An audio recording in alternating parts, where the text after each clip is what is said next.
There's something uniquely captivating about seeing a classic American muscle car rumble down the street. That deep growl of the engine, the aggressive stance, the chrome gleaming in the sunlight. But have you ever stopped to wonder what's really going on in the mind of the person behind the wheel? What drives someone to choose a 50-year-old car over a modern vehicle with all its convenience and technology? The truth is, the psychology behind muscle car ownership reveals fascinating insights into human nature, identity, and our relationship with the past. These aren't just cars, they're rolling statements about who we are and what we value. Let's start with nostalgia, because it's one of the most powerful forces at play here. When you talk to muscle car owners, you'll often hear stories about their childhood. Maybe their father had a Mustang, maybe their uncle let them sit in his Camaro when they were 8 years old. Maybe they remember the neighbor's Charger that made the whole street vibrate when it started up. These memories get etched into our minds with incredible emotional weight. Psychologists have found that nostalgia serves a really important function in our lives. It connects us to our past selves, gives us a sense of continuity, and actually makes us feel more grounded when the present feels uncertain or overwhelming. When someone buys and restores a muscle car from the era of their youth, they're not just buying transportation, they're buying a time machine that takes them back to a period when life felt simpler, more exciting, or more meaningful. But here's where it gets interesting. For many muscle car enthusiasts, it's not even their own memories they're chasing. It's the memories and stories of a previous generation. A guy in his 30s might be obsessed with a 1970s Chevelle because of the stories his grandfather told him. The car becomes a bridge between generations, a way of honoring family history and keeping those connections alive. Now, let's talk about identity and self-expression. In our modern world, we're constantly bombarded with options and choices. Everything is personalized, customized, optimized. But there's also a sameness to it all. Modern cars, for all their technological marvels, tend to look pretty similar. They're designed by computers for maximum efficiency and safety. They're quiet, smooth, and frankly a bit anonymous. Muscle car owners are making a conscious choice to reject that anonymity. When you drive a bright orange Dodge Challenger from 1970, you're making a statement. You're saying you don't care about blending in. You want to be noticed, remembered, talked about.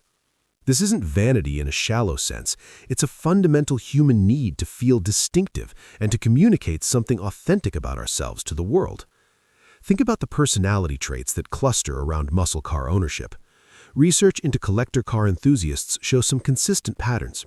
These folks tend to score high on independence.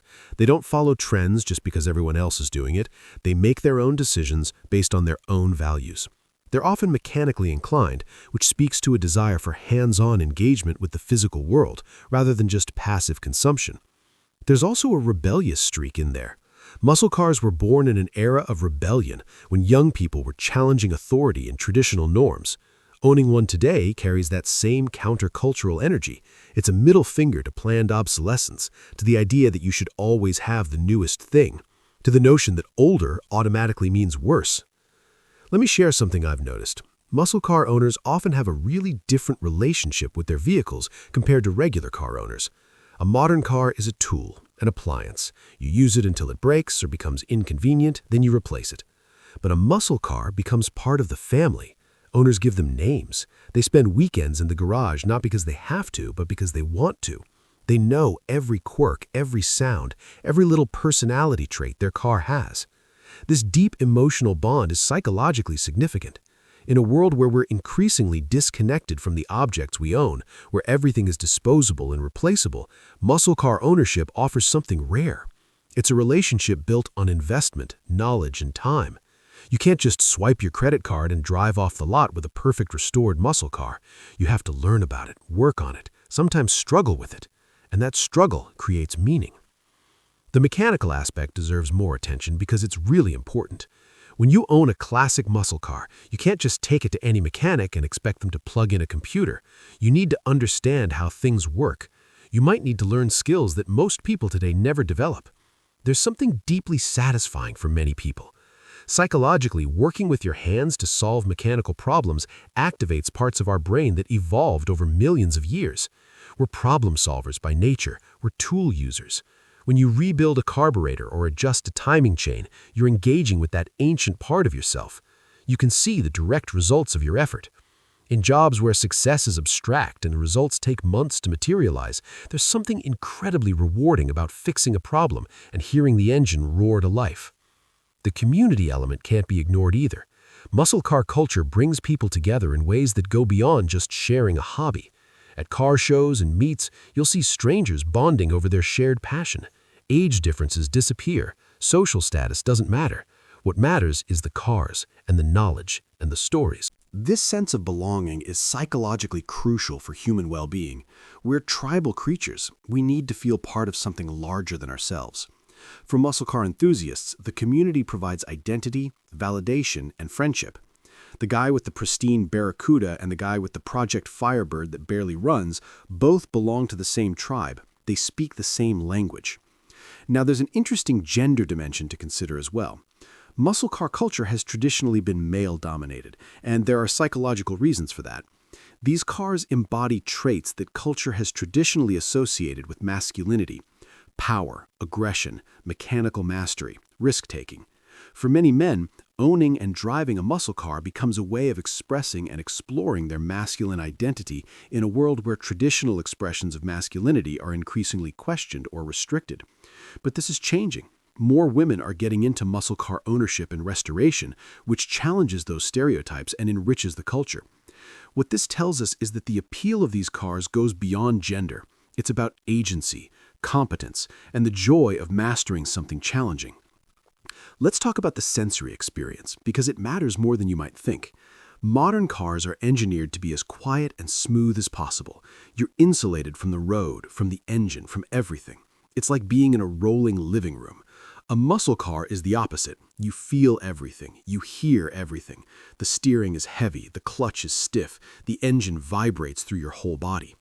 For muscle car enthusiasts, this isn't a bug, it's a feature. That raw, unfiltered experience creates a connection between driver and machine that modern cars simply can't match. You're not just operating a vehicle, you're engaged in an active physical relationship with it. Every drive requires attention and skill. There's no autopilot, no lane assist, no automatic braking. You're fully present and fully responsible. This connects to what psychologists call flow states, those moments when you're completely absorbed in an activity and lose track of time. Driving a muscle car, especially a powerful one, demands enough attention and skill to create those flow experiences, and humans crave those moments of complete engagement. There's also an element of temporal rebellion happening here. We live in a culture obsessed with the future, with progress, with the next new thing. Muscle car ownership is a deliberate choice to value the past, to preserve it, to keep it alive. It's saying that not everything old is obsolete, that craftsmanship and design from 50 years ago still has value today.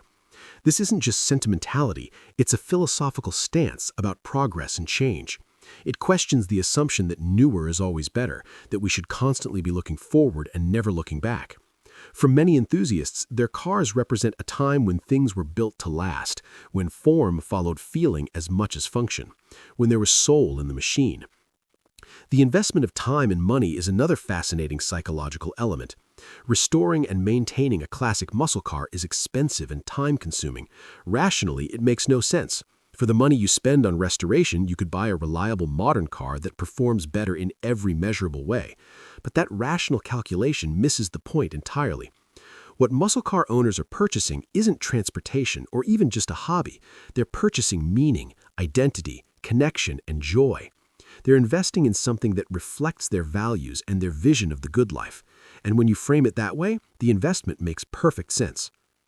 As we wrap up, I think the key insight here is that muscle car ownership is fundamentally about being human in the fullest sense.